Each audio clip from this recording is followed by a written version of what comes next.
I've heard people say that life changes in an instant. We live on such a narrow edge that the slightest breath can cause us to spiral uncontrollably. I was 27 and living an ordinary life when I met Katie. She was a few years older than me and had been a little more adventurous in her life. She was an attractive blonde with a quirky personality. I think the thing that I appreciated the most was her sense of humor. It was fun-loving with just a touch of cynicism. We quickly became friends. We stayed close for a few months, watching each other go through one bad relationship after another. Finally, it seemed like a good idea to take a look at each other. It only took 3 dates for us to take things to the next level. We went to my place after dinner, then straight to my room. Neither of us spoke. We just knew it was what we both wanted. I found out quickly she liked to be in charge and was quite aggressive. She kissed me lustfully. It had been a while since I had been intimate with someone, so it couldn't have been more than a few minutes. I warned her. When we finished, I could sense that even though we both enjoyed ourselves, there was something missing. We were friends and probably shouldn't have crossed that line. We kept dating for a little over a month, when we both came to the conclusion that we just weren't compatible. It wasn't a horrible breakup, just a parting of the ways. 2 weeks later, she called to ask if I'd stop by.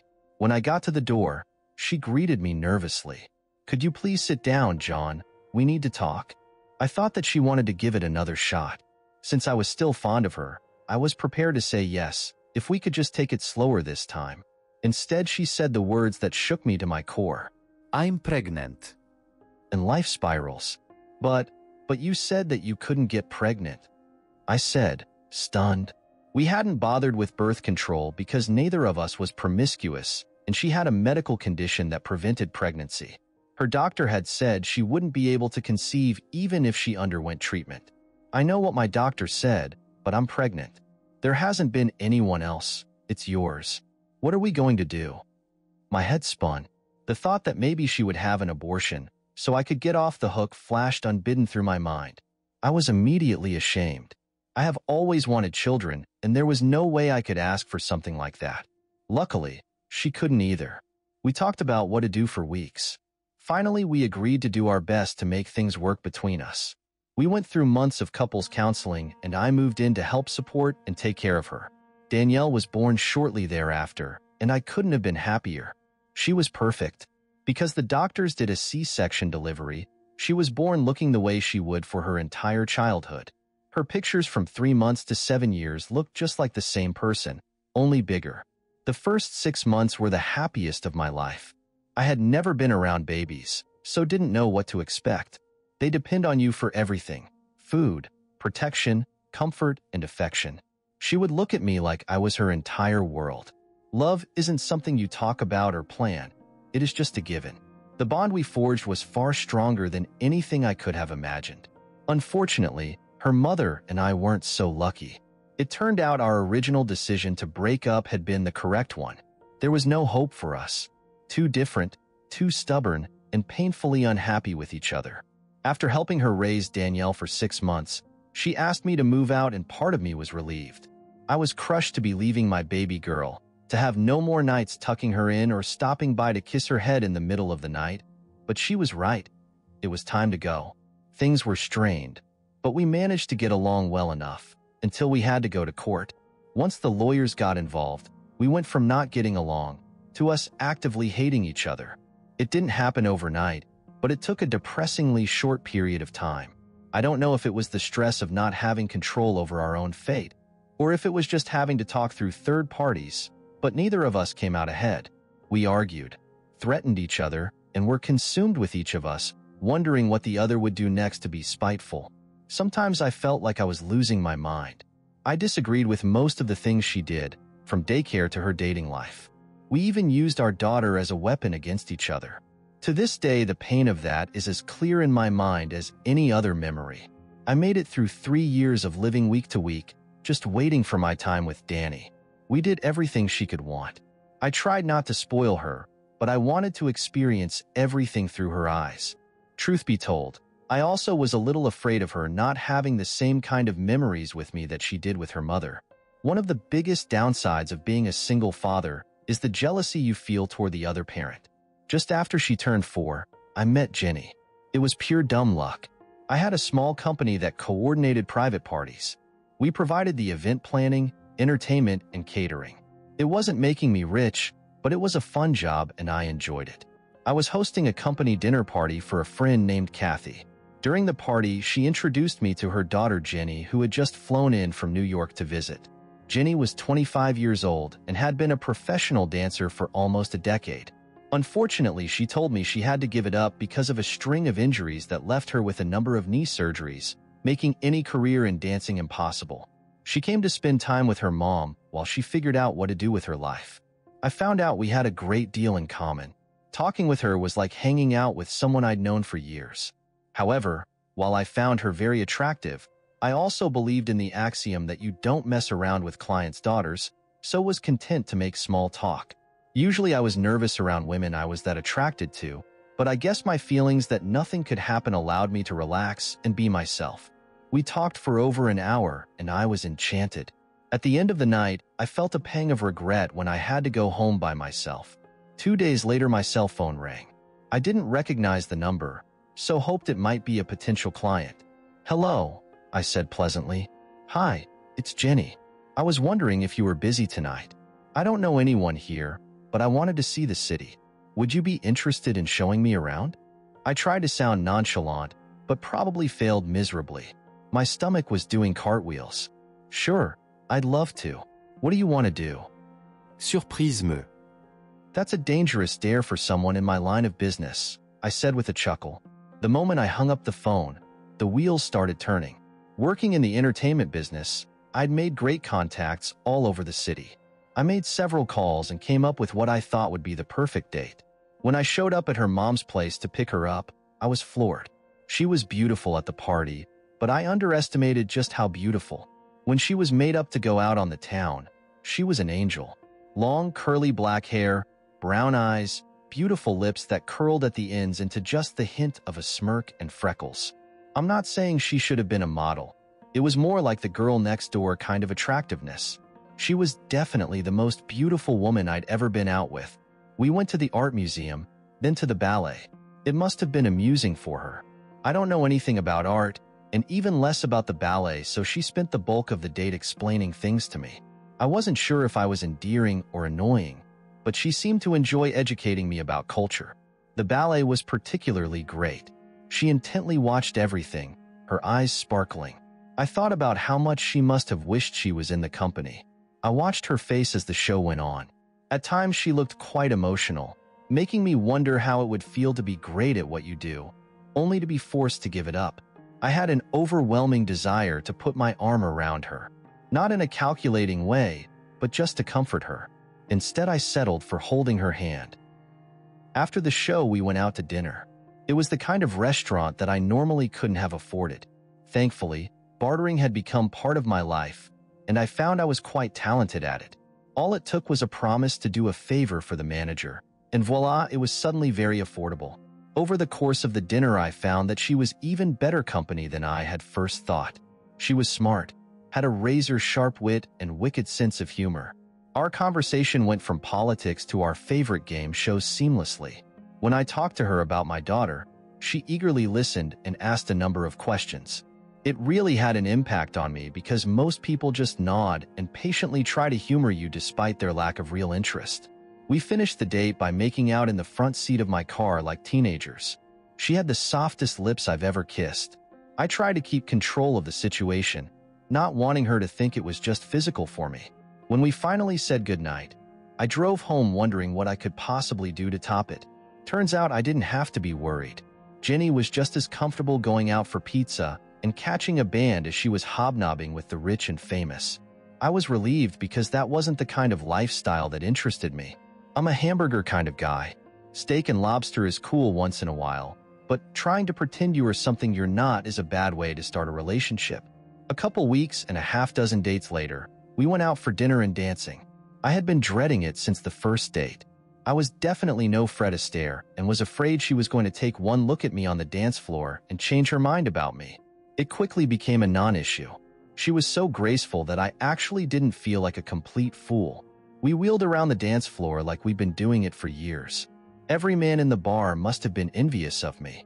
She looked amazing and the way she moved was breathtaking. I've always loved talented women. Musicians, artists, and especially dancers have always affected me differently than most women. There is an elegance to their movements that goes far beyond sensuality. As the night wore on, I took almost as much pleasure in watching Jenny dance as I did by dancing with her. I felt an uncomfortable feeling in my gut and realized I was falling for her faster than I thought was possible. Afterward, we went to my place. She sat down on the living room couch, and I put on some music. I touched her face with my hand, tilting it slightly so I could kiss her. She closed her eyes and let me take control. After a short time, I stopped and suggested we move upstairs. To my delight, she eagerly agreed. Once in my bedroom, I had her stand at the foot of the bed while I unbuttoned her jeans. She had a mischievous look in her eyes and said, "No way. I'm in charge now." She just moved further forward and prevented me from getting what I wanted. Jenny kept up her teasing for several long minutes. I tried to think of baseball, politics, or anything else that would keep me from ending the incredible moment. It wasn't easy. After only another minute, I warned her that I was close. "It's all right," she said. Panic set in because I knew what a huge risk that could be. "No, I can't." She looked into my eyes and saw that I was serious. I had already told her how Danny had been completely unexpected, and she must have realized why I was alarmed. Without another word, she moved off of me. She kissed me and tried to kiss me. I hesitated because I had never kissed a girl right after that before. After a moment, I decided my concerns were irrelevant, so kissed her back. "So was it good for you?" I laughed so hard I almost hurt myself. We dated exclusively and very seriously from that night on. A few weeks later, I anxiously got my daughter ready as I prepared her to meet Jenny. As much as I liked her, there was no future for us if she and Danny didn't take to each other quickly. My daughter was my life, and I made no secret of it. Thankfully, it wasn't an issue. It took about 5 minutes to see how well they clicked. Jenny loved to run her fingers through Danielle's hair while they talked. I could tell that my daughter really enjoyed her affection and the way Jenny read to her like she had been doing it all her life. Before the night was over, she even showed Danielle how a ballerina danced. It was absolutely perfect. I was pretty sure that Jenny was already in love with me, and I had no doubt that I felt the same for her. The way she acted toward Danielle just made me feel more strongly about her. At the end of the night, she said her goodbyes and left with a hug for each of us. I took Danny upstairs to get ready for bed. When I finished reading her bedtime story, she got a very serious look on her face. "Daddy, are you going to marry Jenny?" I smiled and said, "I hope so, sweetie." "Good," she replied enthusiastically. "Life can be wonderful." It was 4 months later when I got the call. It was Katie, and I could tell she'd been crying. She just said, "We need to talk." I didn't like her tone, so I was out of the house before thinking to ask if she meant immediately. When I arrived at her house, she informed me that she hadn't been feeling well. She went to her doctor, and the test came back that morning. Pituitary cancer, advanced stages, no cure. I was speechless. Over the last year, things had gotten somewhat better between us. She and I stopped arguing so much, which helped us stop questioning each other's motives. Once that happened, the hatred of our past faded. Now it was easy to put my negative feelings aside. Realizing my daughter was going to lose her mother, "I don't know what to say," I stammered. "I'm so sorry. Is there anything I can do?" "Yes, you need to take Danielle now. I'm going to be too sick to take care of her very soon, and she needs to get used to being with you all the time. She's all I'm leaving behind, and I want her to be happy." I could only nod my head as the tears welled up in my eyes. 3 months later, she was gone. Danielle was devastated. She couldn't understand why, and I couldn't explain it. It took months to see her return to her old self. I felt so helpless. Jenny understood the situation with Danielle and spent as much time with her as possible. They grew very close, and I could tell there was a bond growing that eased my daughter's pain. I don't know how I would have made it through that time without her help. I waited 6 months to propose, out of respect to my daughter. I was afraid she would think I was trying to replace her mom. When I finally was sure the time was right, I asked Danny first, to make sure there wouldn't be any problems. She seemed very happy about it, anxious for something positive to look forward to. The first thing to do was get the ring. I know in this day and age men are supposed to let the woman pick out the ring so she can get exactly what she wants, but I'm old-fashioned. I wanted to surprise her with a ring, and I wanted it to be one she would love. I found out early in the relationship that Jenny had a thing for yellow roses. She couldn't get enough of them. Over the months, I surprised her with bouquets, figurines, and even a professional painting done by a friend. Surprisingly, she never seemed to tire of the gesture. It became kind of a game between us for me to find new ways to surprise her. I talked to an artist I had worked with in the past and had him put together a design that we both thought was exceptional. I had the number for a jeweler who owned his own shop. When he got married a couple years earlier, I had to step in at the last second and fix a mess another company had created. He was so happy that he promised to do anything he could to make it up to me. After walking me through my options, he agreed to give me a break on the price so I could afford it. He beat me up badly for future favors, but it all worked out. The next thing was to work out a plan. I thought about a public proposal, but couldn't figure out how to do it right, so decided it would be best to do it in private. I wanted to somehow include Danielle. I had read that kids sometimes feel helpless when their parents remarry. Since they have no say in the decision, they can resent the spouse. I decided to ask her to help, both because I thought Jenny would love it and to make her feel more involved. She was very excited to be my co-conspirator. I took Jenny out to see a concert pianist who was touring the States. He was in town for one night only, and I was able to score very good seats. It was an amazing experience for both of us. We came home to find a candlelight dinner consisting of smoked salmon from her favorite seafood restaurant and a great variety of side dishes, all handpicked by an excellent local chef. Jenny seemed thrilled with everything. We ate and talked until we couldn't finish another bite. I excused myself for a moment and found Danielle upstairs with Tammy, the next-door neighbor's daughter who watched her for me sometimes. I told her it was time for Danny to help me, so she could go home. Tammy smiled happily and wished me luck. I took a very excited Danielle downstairs to the dining room. Jenny jumped up to hug her and began telling her the details of our wonderful night. I distracted her for a moment and winked at Danny. She pulled the small box out of her pocket. "Jenny," she said shyly, "me and my daddy wanted you to have this." I beamed with pride. She said it perfectly, just the way we had rehearsed it. Jenny's hands shook as she took the box from Danielle's hand. She opened it and found a ring that someone like me shouldn't have been able to afford. An ornately crafted silver band with a stalk running all the way around and opening into a beautiful yellow rose, with the biggest diamond I could afford on top. I took it from the case and put it on her finger. "Jenny, would you marry me?" She cried, "Yes," as she hugged me. Danielle grabbed her leg, demanding not to be left out. I was so happy everything went as planned. I was even happier I had the foresight to set up a video camera on top of the fridge to catch the whole thing. We had an amazing honeymoon. Her mom watched Danny for a week while we flew to New York. She introduced me to all her old friends and made me feel like royalty. We stayed in a great hotel and spent every night having insanely passionate you-know-what. By the end of the week, I was actually glad to go home where I could get a little rest. She was insatiable. When we got back, we settled into a great rhythm. Jenny got a job as a secretary for a construction company. It wasn't her dream job, but paid well, and the hours allowed her the freedom to spend a lot of time with both Danny and me. Everything just flowed without either of us having to work at it. We shared many interests, so it was rare that either of us had to talk the other into doing anything. We set up special dates so each of us could try new things. The rules were the person owning the date got to do whatever they wanted, and the other had to go along with no complaints. If it wasn't enjoyable, you didn't have to repeat it, but there was no turning one down without at least trying. Her dates were very interesting. She knew how to have a great time doing something unexpected. I'm not sure how much she liked my outings, but she was always a good sport and made me feel like it was important to her. The thing was amazing. I never dreamed of finding a woman who could shock me in the bedroom. There was almost nothing I could think of that she wasn't eager to try. We did things like that constantly for close to 2 years. About 2 months before our second anniversary, something changed. I don't know why, but we fell out of rhythm. When I was in the mood, she wasn't, and vice versa. If I was having a good day, she had a bad one at work. When she wanted to go out, I was tired. It wasn't that we fought or had severe drama. We just couldn't get on the same page.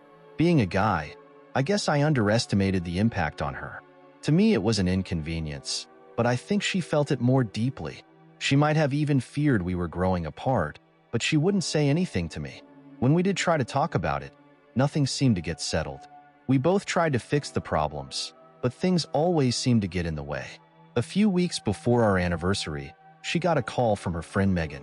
She was one of Jenny's New York friends I met during our honeymoon. Megan moved to town after our first anniversary, and they resumed their close friendship immediately. I never really cared for her because she gave me the impression I wasn't welcome when they went out. It wasn't bad enough to complain about to Jenny, but we didn't seem to click at all. I took it as an opportunity to let Jenny have a slice of her old life. She could go do things with Megan, allowing me to have some time to do things just for me. I also liked the chance to have some alone time with Danielle. She was so close with her stepmother that I welcomed the chance to keep part of her just to myself. One of Megan's oldest girlfriends was getting married in New Orleans.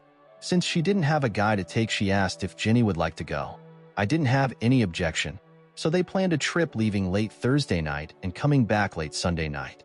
After she left, I was surprised at how empty the bed felt for the first time in 2 years. Jenny didn't call me all weekend, which seemed unusual for her.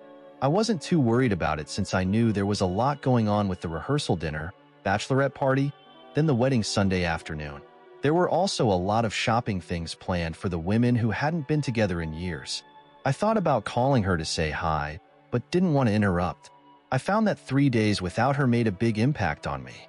I really missed her, despite the problems of the last couple of months. In the 3 years I had known her, we had done everything together. By Sunday morning, I couldn't wait to see her. I resolved to find a way to fix things immediately no matter what. Even though I wasn't worried about our rough patch, I felt like it was eating at her. I swore to make it my priority to alleviate her concerns. Next to Danielle, I loved Jenny more than anything and just wanted her to be happy. I got a message from her early Sunday afternoon telling me she was catching an earlier flight. Instead of getting home around midnight, she would be back at 7 o'clock. I didn't get to talk to her because the call came in while Danny and I were out. We decided to have a big surprise for her, decorating the whole living room and getting her a cake. I left Danny with the sitter and headed to the airport. Jen called me on my cell to tell me she'd be waiting for me in front of one of the terminals. When I saw her out front waiting, I had to do a double take. She looked terrible. Her hair was a mess. She looked tired and her eyes were red and swollen like she'd been crying. I stopped the car and jumped out, very concerned. She ran to me without saying a word and hugged me tightly, starting to cry again. I gently pushed her back to look at her face. "Jenny, what's wrong?" She paused and looked down. After a moment, she muttered, "Megan and I had a terrible fight. I came back by myself." The whole weekend was a disaster. I could see her shoulders heave as she tried to stop crying. I knew we had to get out of there before I got towed, so I steered her to the car. I threw her bags into the back and got on the highway. She leaned against me, and I could still feel her crying softly on my shoulder. I made it to a fast food place and pulled into the parking lot. I turned her toward me. "Do you want to tell me what happened?" "No, I don't want to talk about it. Please, can we just go home?" I wanted to help, but didn't want to push her to talk if she wasn't ready. "Well, we can if you want, but Danny's waiting for us with a surprise for you. If you show up like this, I'm afraid she's going to be really disappointed. We worked on it all day for you." She looked at me with an expression I couldn't read. Without another word, she put her arms around my neck and pulled me tightly against her. "Can we just sit here a minute? I missed you so much. I promised to get it together so we can go. I just want you to hold me. I love you more than anything." She kissed my cheek softly and rested her head against my shoulder again. I was sad her homecoming had been ruined, but to her credit, she did compose herself. We went home and she was properly surprised by the work Danny and I had done. All three of us spent the rest of the night hugging and talking. It was subdued, but we were so glad to have her back it didn't matter. After we put Danielle to bed, I hoped to find a way to get Jenny in a better mood, but she was exhausted. She went straight to bed and asked me to come hold her. The fight with Megan must have been really bad. As she fell asleep in my arms, I felt like a kink had again been thrown into my plan to fix our problems. It turned out to be just the opposite. Jenny was really down all week, but bounced back the next weekend. I hadn't pushed her for what because she was so unhappy, but she knocked my socks off Saturday night with the most amazing thing I'd seen in months. She was so energized and eager to please me that I felt like I wasn't doing my part. that seemed to be the end of our troubles. For the next 6 months, things were great, and she was the perfect wife. For my part, one tried my best to make her feel as loved as she was making me feel. Our caring about each other put all the troubles behind us, and we regained our rhythm. So now you're saying to yourself, everything's perfect. How'd you get here? Well, that's easy. I'm a pervert. Now don't get me wrong, I'm not into anything gross. I don't get off on looking at sick or twisted pictures. It's just that despite the fact I have a wonderful wife who fulfills every fantasy I ever had, I like checking out adult websites from time to time. It's harmless, and I figured it was better to occasionally get off looking at a pretty girl than constructing some fantasy about someone I knew. Fantasies seemed more like doing something that could undermine my marriage. I don't do it a lot, maybe a few times a month. My favorites are the amateur sites. Nothing turns me off more than a professional stripper with tens of thousands of dollars worth of plastic surgery pretending to enjoy herself. One Friday night, almost 6 months after our second anniversary, Jenny took Danny out to see a movie. While they were gone, I was goofing around on my computer. I checked my email and saw a new message. It simply said, "The best party video ever." At first I thought it was spam, but the address was from a Hotmail account, so I opened the message. Instead of a link or advertisement, it said, "John, I know you like these. This is one you'll never believe," and had a URL. I was perplexed. Who the hell would send me a message like that? They knew me well enough to know what websites I enjoyed, but I had no idea who the address belonged to. I decided to check it out. A site popped up that advertised great videos of women doing it with the strippers. There were 3 sample videos. I loaded the first, and it was pretty typical. The second was a little hotter, but still hadn't lived up to the praise. Then I clicked on the third. I waited for 5, maybe 10 seconds, and then the video opened. It was about 45 seconds long. At about the 20-second mark, it focused on an attractive male stripper who looked to be college-aged. He was with some impossibly hot brunette while she was with the woman in front of her. "Son of A.B.," I said, shocked. The girl was Jenny's friend, Megan. She was beautiful with long blonde hair. I couldn't see anything else because the woman in front of her was in the way. "Damn," I muttered. I wasn't sure if I should enjoy this or not. Although she was beautiful, I didn't want to see one of Jenny's friends naked. That kind of image could lead to bad things. On the other hand, it was impossible to tear my eyes from the screen. The scene was incredibly erotic. Suddenly, the cameraman walked to the side of the 3, and the bottom fell out of my world. "Jenny," I cried as I felt like I was going to pass out. Life is a hateful, vindictive bee. I had never dreamed of dealing with so many emotions at once. I was angry, jealous, and crushed along with 100 other emotions I couldn't even identify. I had to be sure, so I clicked on the link again. It came up the same as before. When the cameraman moved to the side, there was my wife, plain as day, going down on her friend while being with a stripper in front of 40 or 50 women and on video. With shaking hands, I whipped out my credit card and bought a 30-day trial. It took a minute to find the full video, but I did. I recognized the room from the sample. I looked on feeling utterly sick to my stomach as I watched. The camera panned around to a lot of different people getting naked, but I didn't see Jen or Megan. Finally, I did catch a glimpse of Jenny sitting at a table with an embarrassed look on her face. When she appeared again 5 minutes later, she was laying on the stage with Megan. Jenny was wearing a skirt, and her underwear were still on. Jen had her blouse partially unbuttoned. I saw the stripper say something to her. I couldn't hear it over the music, but it didn't matter because it was easy to read his lips. I was utterly shocked to see him mouth, "Come on, Jenny, please." Holy F. How the hell did he know her name? A voice screamed in my head. Seconds later, she turned to him and willingly did what he wanted. Jenny started moving her hips wildly again. Megan leaned closer and talked insistently. The action continued for another 20 seconds, then the camera cut away to another couple. I fast-forwarded through the rest, but Jenny wasn't on the video after that. When it ended, I checked to make sure there were no other videos of the party and then tried to get myself together. I looked at the file. It was listed by the date. I looked at the calendar on my computer and confirmed that it was the weekend that Jenny went to New Orleans. I sat there for at least 15 minutes staring at the screen. I had never felt so lost in my life. I heard a car in the driveway and jumped up to look through the window. It was the girls. Watching Jenny step from the car laughing without a care in the world hit me like a punch to the gut. Anger replaced my sadness, and my entire body trembled from the adrenaline. Quickly, I went back to the computer and started the video again. I moved it forward to about where I saw the action and was rewarded with just the right moment. I hit pause and went to the living room. They walked in laughing. Danielle ran to me and jumped into my arms.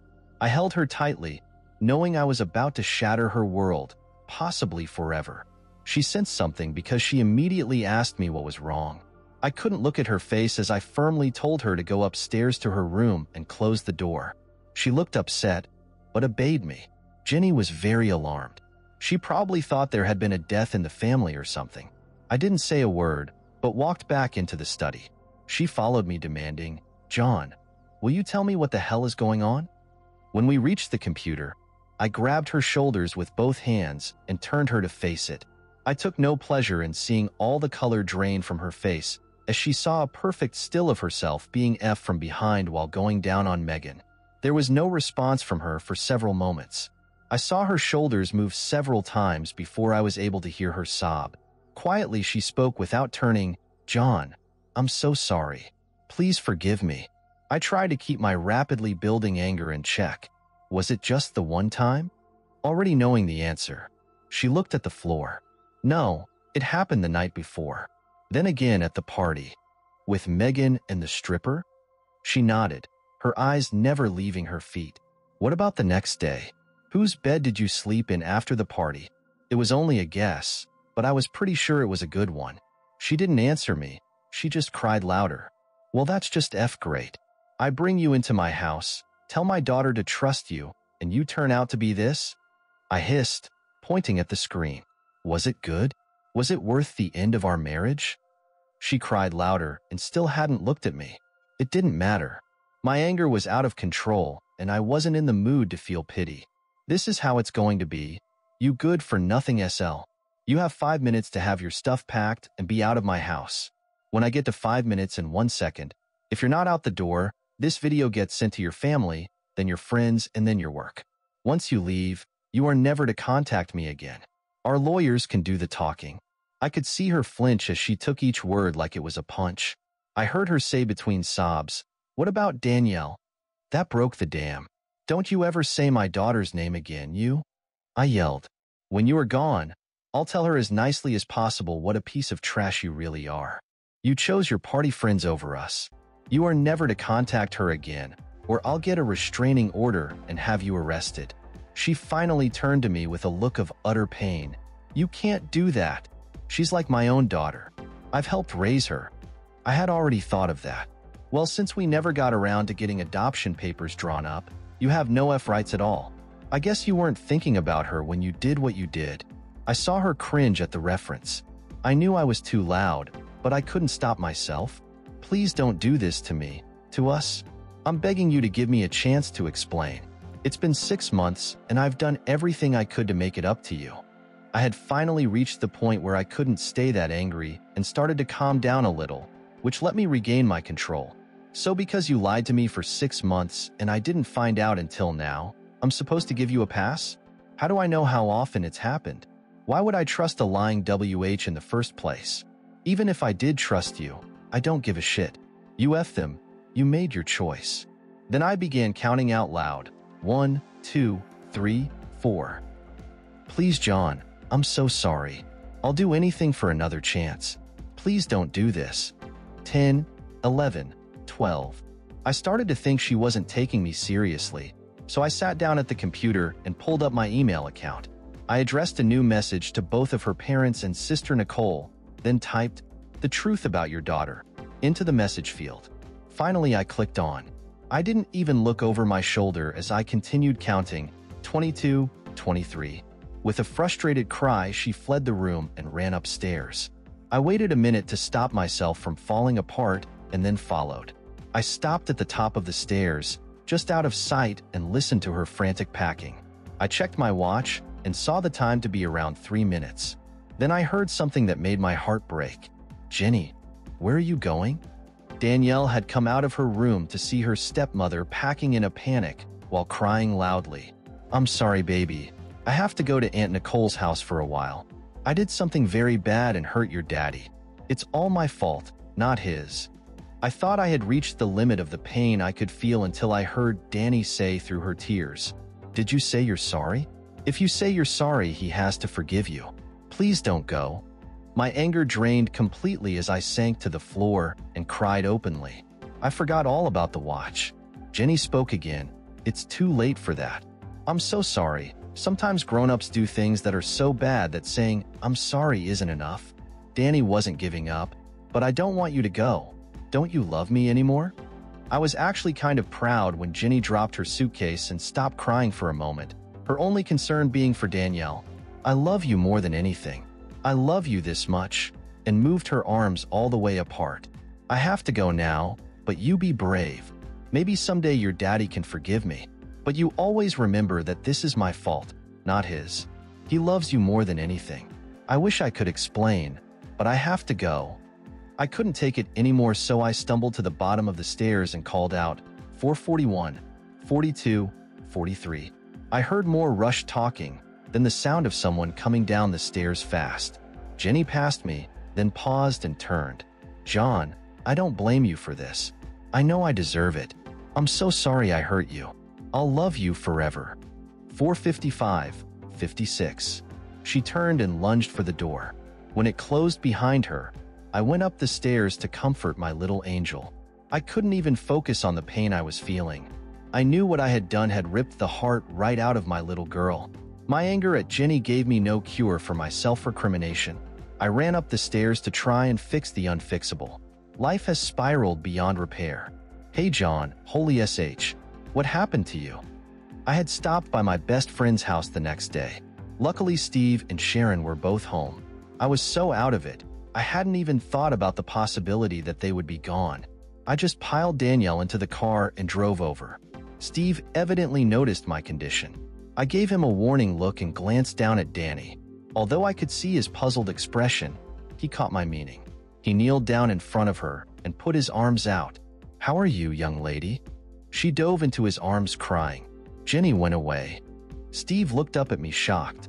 He started to say something, but I stopped him by quickly shaking my head no. When she calmed down a little, he suggested she run upstairs to see Tyler. He was Steve's son and was just younger than Danielle. They had been best friends since her mom's death. When she was out of sight, I tried to speak, but this time he shook me off. He turned and walked from the room. A few seconds later, he walked back with Sharon, who looked very concerned. We sat down across from each other, and she spoke first. "John, you look terrible. What's going on?" I took a deep breath. "Jenny's gone. I told her to leave last night." What? Came the startled response from both of them. I thought I had decided how to explain this, but couldn't seem to remember a word of what I'd rehearsed. "She cheated on me. I found out about it last night." I put my head in my hands, trying to get my emotions under control. It was definitely a losing battle. Sharon recovered enough to ask, "Are you sure? I just can't believe that. I know she loves you and Danny more than anything." I thought about telling them everything, but decided it would be too painful. It would also be very uncomfortable for them because they had been friends with Jenny since we began dating. No matter how pissed off I wasn't expecting them to hate her also. I settled for being vague. "I don't want to talk about specifics, but yes, I'm sure. There were pictures, plus she admitted it. I don't know if it was an affair or not, just that it happened about 6 months ago. There probably have been other instances. I can't imagine she would do something that bad on a whim. It seems more likely that it has been going on for a while." Their phone rang, interrupting any further conversation. Sharon grabbed it and started talking. Steve asked me a few quiet questions, but didn't seem to want to discuss anything important without Sharon there also. She had taken the phone into the kitchen, so I couldn't make out what she was saying.